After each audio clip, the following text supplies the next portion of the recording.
بسم اللہ الرحمن الرحیم۔ السلام علیکم ورحمۃ اللہ وبرکاتہ۔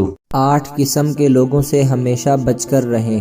سب سے پہلی قسم ان لوگوں کی ہے جو دوسروں کی غیبت اور عیب جوئی کرتے ہیں۔ یہ لوگ عموماً خود کو بہت فن خواں تصور کرتے ہیں اور ہر انسان کو منہ پر طعنے دینے میں اور بدمعاشی میں مصروف رہتے ہیں۔ یہ دوسرے لوگوں کی زندگی کی تمام تر تفصیلات حاصل کرنے کی ٹوہ میں لگے رہتے ہیں اور اندر ہی اندر دوسرے لوگوں کی ناکامیوں پر مسرت محسوس کرتے ہیں۔ جو دوست یار ہر وقت آپ سے آپ کی اور اوروں کی زندگی کے حالات و واقعات کے بارے میں سوالات کرتے رہیں، ان سے حد درجہ دور رہیں۔ ایسے لوگ اوروں کے معاملات میں ٹانگ اڑانے کے عادی ہوتے ہیں۔ دوسری قسم ان لوگوں کی ہے جو بری عادات کے شکار ہوتے ہیں اور کوئی بھی تخلیقی یا تعمیراتی کام انجام نہیں دیتے۔ ان سے اجتناب کریں۔ یہ خود کو مسلسل برباد کرنے پر تلے رہتے ہیں اور کوئی کام کا کام نہیں کرتے۔ یہ باقی لوگوں کو مورد الزام ٹھہراتے ہیں، حالانکہ دراصل ان کا اپنا غیر ذمہ دارانہ رویہ ان کی کامیابی میں رکاوٹ بنتا ہے۔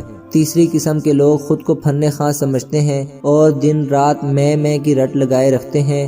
یہ دن رات اپنی ذات کی خوبیاں الاپنے کے عادی ہوتے ہیں اور دراصل کسی کام کے نہیں ہوتے، مگر اپنی بات کرتے نہیں تھکتے۔ ان کو اپنی زندگی یا مسائل سے کوئی دلچسپی یا لینا دینا نہیں ہوتا، وہ صرف اپنے بارے میں باتیں کرنا پسند کرتے ہیں۔ چوتھی قسم کے لوگ انتہائی اور شدید جذباتی ہوتے ہیں۔ یہ نہ صرف چھوٹی چھوٹی باتوں پر پہاڑ کھڑے کر لیتے ہیں، بلکہ یہ یا تو خود ترسی میں مبتلا رہتے ہیں اور اپنے رونے روتے رہتے ہیں، یا مسلسل دوسرے انسان پر تنقید کرتے رہتے ہیں۔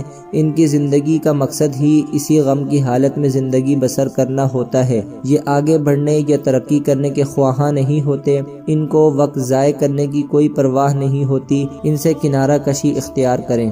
پانچویں قسم کے لوگ وہ ہیں جو ہر وقت تیار شیار رہتے ہیں اور لش پش لگتے ہیں۔ انہیں آپ نے کبھی بکھرے بالوں اور منہ دھلے بغیر نہیں دیکھا ہوگا۔ ہر وقت صاف ستھرے تیار شیار نظر آتے ہیں۔ ان کا ظاہر ان کے باطن کے بالکل برعکس ہوتا ہے۔ یہ شدید احساس کمتری کا شکار ہوتے ہیں اور اپنا ظاہر اچھا بنا کر لوگوں کو متاثر کرتے ہیں۔ یہ کسی کا سہارا بننے کے قابل نہیں ہوتے، جبکہ ان کو دیکھ کر ایسے لگتا ہے کہ اگر خود کو اتنا سنبھالا ہوا ہے تو اور لوگوں کو بھی سہارا دے سکتے ہوں گے۔ یہ لوگوں کے سامنے صرف اپنی خوبیاں الاپتے ہیں، کبھی اپنا کوئی عیب نہیں بتاتے۔ چھٹی قسم سے تو ہمیشہ دور بھاگیں۔ یہ وہ لوگ ہیں جو ہر ایرے غیرے کو نصیحت کرنے بیٹھ جاتے ہیں۔ یہ سمجھتے ہیں کہ ان کو سب کچھ معلوم ہے اور یہ باقیوں سے زیادہ معلومات رکھتے ہیں۔ ہر محفل میں بیٹھ کر اپنا علم جھاڑنا ان کی خصلت ہوتی ہے۔ ایسے لوگوں کے ساتھ بھی اپنا وقت اور موڈ برباد مت کریں۔ ساتویں قسم کے لوگ آپ کے حق میں زہر سے بھی کڑوے ہوتے ہیں۔ یہ وہ لوگ ہیں جو آپ کی ہر حرکت اور ہر حلیے پر تنقید کرتے ہیں۔ یہ دراصل آپ سے حسد میں مبتلا ہوتے ہیں اور آپ کو کوئی بھی انعام یا تمغہ جیتتے نہیں دیکھ سکتے۔ یہ آپ کی نوکری، کپڑوں، جوتوں، گاڑی وغیرہ کا مذاق بنا کر آپ پر ہنستے رہتے ہیں۔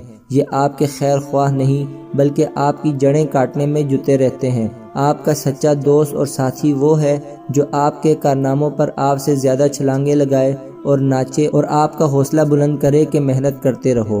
آخری قسم کے لوگ وہ ہیں جو آپ کے رونے اور پریشان ہونے کو حقیقی خیال نہیں کرتے۔ یہ آپ کو بچہ یا بیوقوف تصور کرتے ہیں۔